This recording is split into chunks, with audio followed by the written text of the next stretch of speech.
Channel cook with me. இன்றைக்கி நம்ம சேனலில் டேஸ்டியான மட்டன் குழம்பு எப்படி பண்ணுறதுன்னு தான் பார்க்க போகிறோம். வாங்க ஃபர்ஸ்ட்டு அதுக்கு தேவையான இன்க்ரீடியன்ட்ஸ் என்னென்னு பார்த்துடலாம். அதுக்காக ஃபர்ஸ்ட்டு தேவைக்கு ஏற்ப மிளகாய்த்தூள் ஒரு 3 ஸ்பூன், ஒரு 3 ஸ்பூன் அளவுக்கான தேங்காயை துருவி ஜாரில் போட்டு நல்லா பேஸ்ட் பண்ணிவிட்டு எடுத்திருக்கேன். நம்மளுடைய இந்த ஒரு ரெசிபியோட சூப்பர் இன்க்ரீடியன்ட் மட்டன் மசாலா. இதோடைய வீடியோ உங்களுக்கு வேணும் அப்படின்னா கீழே கமெண்ட் செக்ஷனில் கமெண்ட் பண்ணுங்கள். 2 மீடியம் சைஸ் தக்காளி, ஒரு 10லேருந்து 12 பல் அளவுக்கான பூண்டு, தேவைக்கு ஏற்ப கருவேப்பிலை, 150 கிராம் அளவுக்கான சின்ன வெங்காயம் நல்ல ஒரு டேஸ்ட்டை கொடுக்கும்.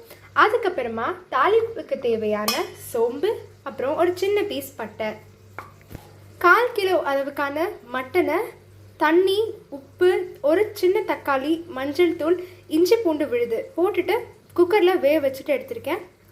3 விசில்.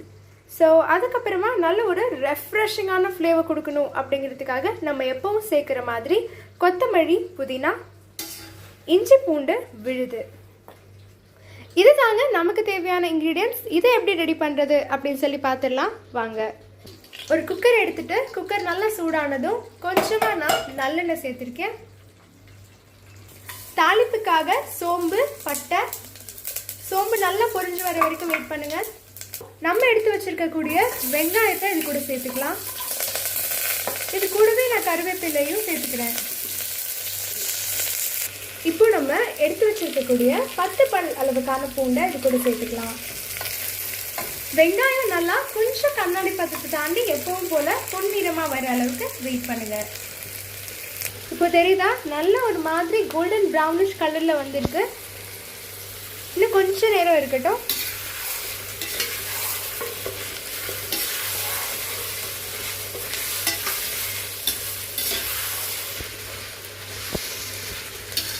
இப்போ வெங்காயம் நல்லா வதங்கி வந்துருச்சு. இந்த ஸ்டேஜில் நம்ம 1 ஸ்பூன் அளவுக்கான இஞ்சி பூண்டு விழுது சேர்த்தோன்னா அடிப்பிடிக்கும். அடிப்பிடிக்காமல் மிக்ஸ் பண்ணி விட்டுக்கோங்க.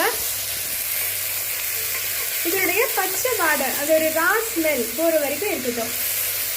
இந்த ஒரு ஸ்டேஜில் நம்ம எடுத்து வச்சுருக்கக்கூடிய 2 சின்ன தக்காளியை சேர்த்துக்கலாம்.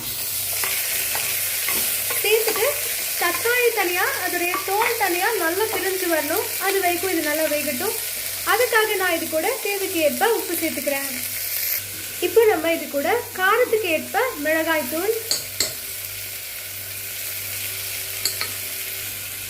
1 ஸ்பூன் அளவுக்கான மட்டன் மசாலா, இதனுடைய அந்த ஒரு ரா ஸ்மெல் போகிற வரைக்கும் நீங்கள் அந்த நல்லா மிக்ஸ் பண்ணி விட்டுட்டே இருக்கணும். நல்லா ரா ஸ்மெல் போனதுக்கு அப்புறமா நம்ம எடுத்து வச்சிருக்கக்கூடிய தேங்காய் பேஸ்ட்டை நம்ம இது கூட சேர்த்துக்கலாம். சேர்த்துட்டு நல்லா மிக்ஸ் பண்ணி விட்டுக்கோங்க. இப்போது நம்ம எடுத்து வச்சுருக்கக்கூடிய மட்டன் இது கூட சேர்த்துக்கலாம். நான் வந்துட்டு தேங்காய் நாங்கள் ரெகுலராக யூஸ் பண்ணுவோம் அப்படிங்கிறதுக்காக நான் தேங்காய் சேர்த்துருக்கேன். இல்லை எனக்கு தேங்காய் பிடிக்காது அப்படின்னா அது ஆப்ஷனல் தான், நீங்கள் ஸ்கிப் பண்ணிக்கலாம்.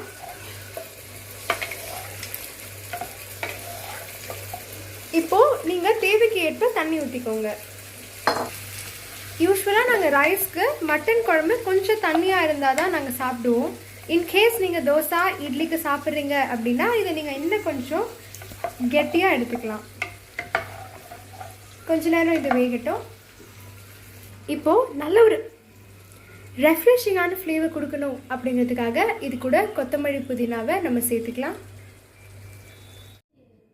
அவ்வளோதான் ஃப்ரெண்ட்ஸ், நல்ல டேஸ்டியான இன்னைக்கான சண்டே ஸ்பெஷல் மட்டன் சுக்கா இருக்குது, மட்டன் ஈரல் பெப்பர் ஃப்ரை இருக்குது, குழம்பு என்ன